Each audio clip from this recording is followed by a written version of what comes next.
Hi guys, this is Fatima Ezzahra and I'm here with Jood and Kenda. And welcome to our yapping session. So basically we're a bunch of international students yapping about being international students. Yeah, and what we have in common. Alright, so how about we start by introducing ourselves and our cultures and why we chose Istanbul. So basically I'm from Palestine and I chose Istanbul. I actually did not choose it, it was a coincidence. And I came along with my brothers to study university here. Same thing, but I came here young, so I studied like middle school, high school, and university here in Turkey. I'm originally Uyghur, and Turkey is considered our second homeland. So we decided to immigrate to Turkey.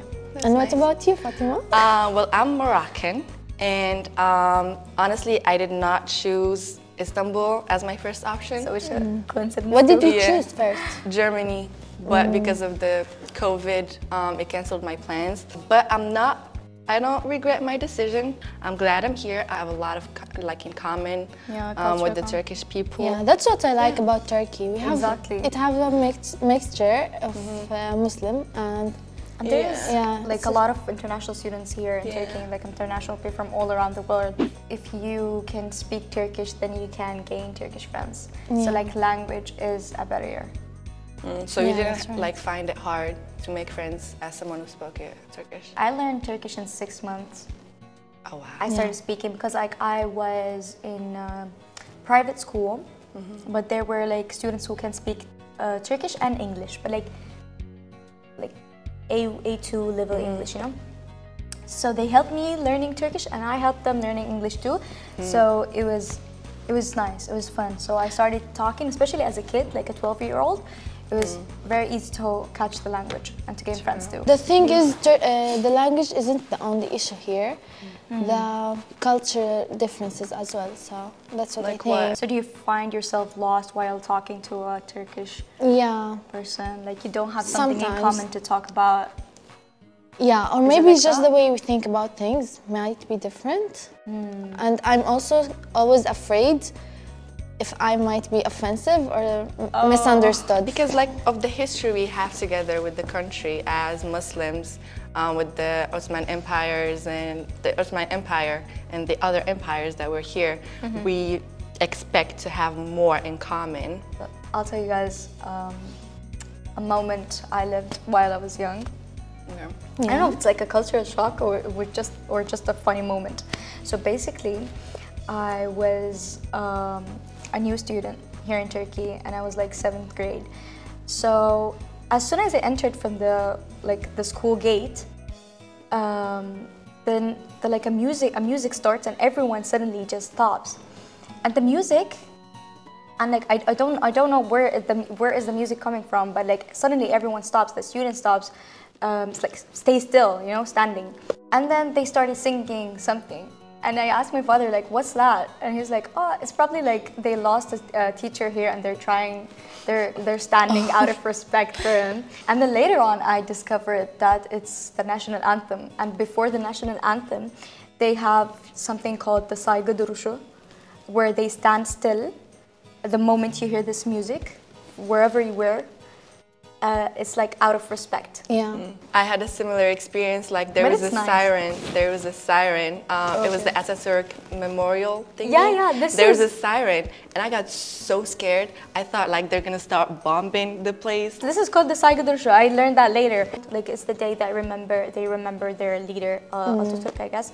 Let's talk a little about our common experiences as girls from the MENA region, from Middle East, North Africa. How was it like being a person from that ethnic group or that nationality? So as a Moroccan, I would say that for a long time I felt alienated from the rest of the people until I found my people. So about like you said my people, is it like only Moroccans or like Arabs? You know, we I see together. That. But also, the dialect is hard, you know, to understand. But it's the culture, it's the jokes. You know, you don't have to translate your jokes. Yeah, I get they that. just get it. Also, I love my Arabs. You know, we can't deny the history we have together. If I had to compare my experience here and my experience in Europe, I would say here I felt more at home than I felt in Europe. because it's a Christian country. So example, fasting. Fasting. Yeah, it was very, very weird for them. You don't even drink water? Nothing? You don't eat? You chew gum? I think fasting is also hard here in Turkey. Because like, not everyone is still fasting in Turkey. So I did find a lot of struggling while fasting. But at least they understand. Yes, of course. Some do. Yeah. And they respect that. Right. And there's a lot of Muslims too who like don't fast but still respect it. But they understand it and they respect it. Not in Europe. In Europe, they like I would have a friend eating in front of me, and then they know that I'm fasting, and they act so weird, like, oh no, I'm so sorry. I didn't want to like drink in front of you. I don't want to eat in front of you. But like, it's all right. In Saudi Arabia, everything just like closes only before the adhan. Like 1 hour or something like that, they opens to take some orders or give orders or whatever. So that's like something, like this is differences. It's not like just wrong and right, but it just, the differences, you know. Also like Uyghurs here in Turkey are a lot. You can find them all in like Zeytinburnu. What else? Actually. Yeah, so like our food, our cultures, our cultural food, or stores or whatever are all found in Zeytinburnu. And like when you go to Zeytinburnu, you will find a lot of Uyghur restaurants there. So like I didn't feel homesick. Yes, exactly, exactly. This is the word I'm looking for. So it was nice. Our next question is, how is it living away from your family? Especially that me and Kenda are living we came here with our families, and you came here by yourself. So how is it? Tell me about your experience. It's a bittersweet feeling because you have your freedom, right? You have your freedom. But like, do you think this experience made you stronger? I don't know if it made me stronger. I learned a lot. That's what I'm gonna say. I learned a lot from this experience. Would I do it again? No. If you ladies have an advice to give to international students, international girls coming here, what advice would you give them? Stay on the surface with everyone. Do not tell extra information about yourself. Try to learn the language. Don't be just like, it's hard. It's not hard. Try to learn the language. Try to learn from their culture.